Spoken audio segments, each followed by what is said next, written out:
Another week of college football offseason has gone by, and we have plenty of news to talk about. Last week on This Week in College Football, we talked about Texas and Oklahoma being interested in joining the SEC.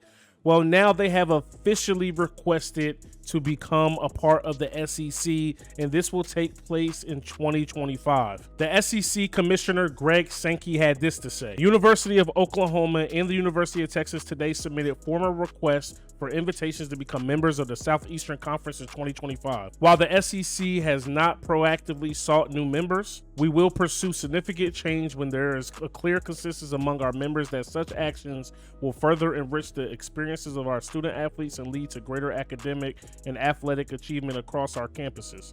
The presidents and chancellors of the SEC, in their capacity as the conference's chief executive officers, will consider these requests in the near future. Per the bylaws of the SEC, at least 3/4 of the SEC's 14 members is required to extend an invitation for membership. And then we also got a statement from the commissioner of the Big 12, Bob Bowlesby. The Big 12 Conference has learned that the University of Oklahoma and the University of Texas have submitted formal requests to the SEC to be considered for membership beginning with the 2025-2026 athletic year. The events of recent days have verified that the two schools have been contemplating and planning for the transition for months, and this formal application is a culmination of those processes. We are unwavering in the belief that the Big 12 provides an outstanding platform for its members' athletic and academic success. We will face the challenges head on, and we have confidence that the Big 12 will continue to be a vibrant and successful entity in the near term and into the foreseeable future.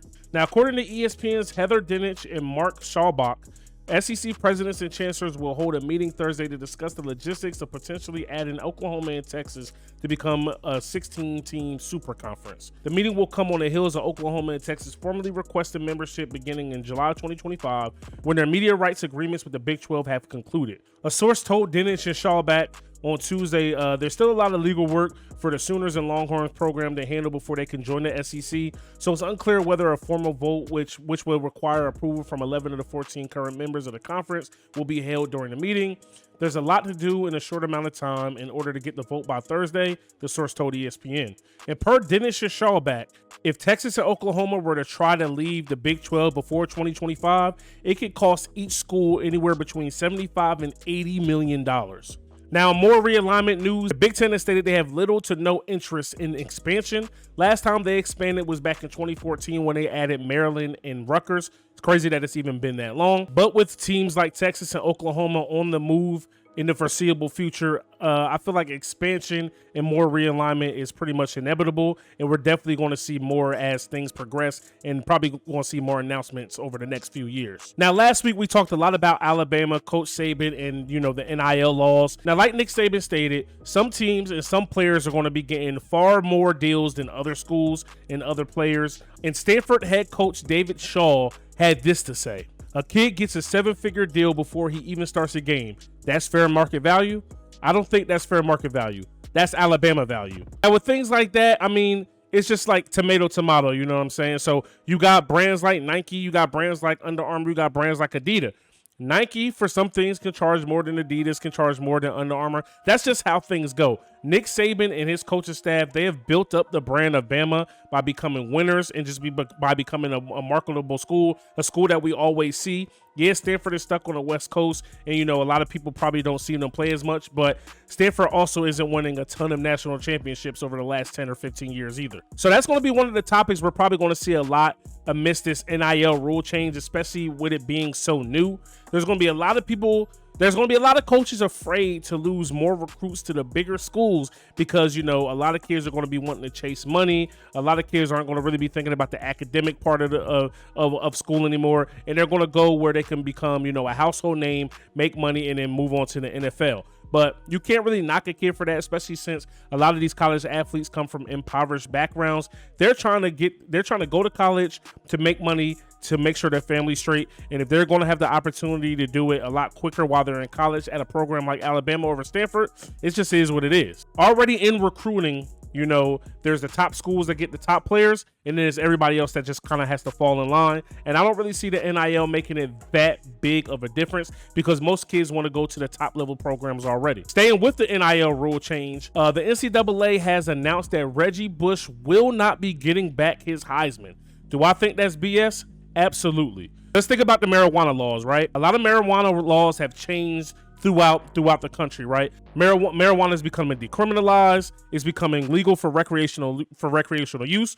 And, you know, a lot of people who have been locked up on marijuana charges have been, you know, let out since the rule changes, because they're basically locked up under an old law, and you know it's pretty much not fair. I feel like this should be more of the same when it comes to Reggie Bush.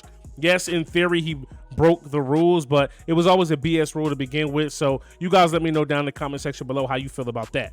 NCAA spokesperson had this to say: although college athletes can now receive benefits from their name, image, and likeness through activities like endorsements and appearances, NCAA rules still do not permit pay-for-play type of arrangements. The NCAA infractions process exists to promote fairness in college sports.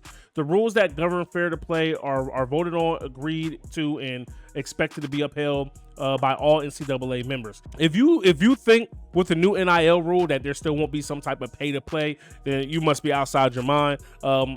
Strictly what we just talked about with Alabama versus Stanford. Alabama is going to be able to offer a kid more when it comes to NIL opportunities than a program like Stanford, and that's pretty much the same thing in my opinion. I mean, it ain't tricking if you got it, right? For those of you guys that may not know, maybe living under a rock, you know, Bush won the Heisman Trophy back in 2005, and then in 2010, USC and Reggie Bush were hit with some heavy sanctions. USC received a significant punishment from the NCAA, including a 2-year postseason ban. They lost 10 scholarships from 2010 to 2012, and they vacated 14 wins from the 04-05 season due to illegal benefits Reggie Bush received during his playing career at USC.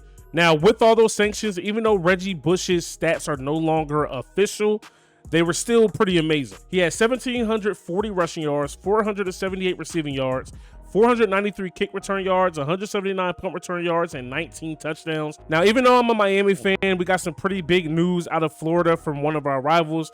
The University of Florida and UCF have agreed to a 3-game series that will begin in 2024. And last but not least, former Ohio State and Miami Hurricane quarterback Tate Martell will be going back home to Vegas to join the UNLV Running Rebels as a student athlete. Now, Tate Martell has not been in the news for a while. He's kind of disappeared off the face of the earth, you know, as far as when it comes to college football. Went to Ohio State, talked a lot of crap about Justin Fields, lost that job, that didn't work out. Came to my Miami Hurricanes, lost that job, it didn't really work out. Even tried to switch to wide receiver. Then, you know, it was said that he was going to leave Miami, and then after that, it kind of went quiet for him. But now it looks like Tate Martell has a home to go play Division I football. As a senior in high school, Tate Martell was a Gatorade Football Player of the Year. He was also 45-0 as a starter at Bishop Gorman and finished second in Nevada history with 7,500 passing yards and 113 touchdowns. Now, with Tate Martell going to a program that probably fits his play style a little more and it's probably going to let him be him, being that Tate Martell is kind of like a king when it comes to Las Vegas football, will we finally see the Tate Martell that we seen when he was in high school, that was, you know, got him invited to the Elite 11 camp, that got him all these Division I offers to these Power 5 programs? Or, you know, has that ship sailed when it comes to Tate Martell, and is his football career pretty much done? Me personally, I'm a fan of Tate Martell, and I want to see him succeed. I think he has what it takes to, you know, be a competitive quarterback in Division I football, but I don't feel like he's going to a school that will quite give him that chance or fits his play style that's going to let him be him without trying to change how he does things. So you guys let me know down in the comment section below how you feel about that. So that's all I have for you guys for this week in college football. If you guys are enjoying these, make sure you stop and smash that like button. Make sure you hit me down in the comment section below. Let's have different conversations on the topics that we talked about, and make sure you guys subscribe if you're new. It's your boy Uncle Sam's Reject here, rkgames.com. I'm out of here.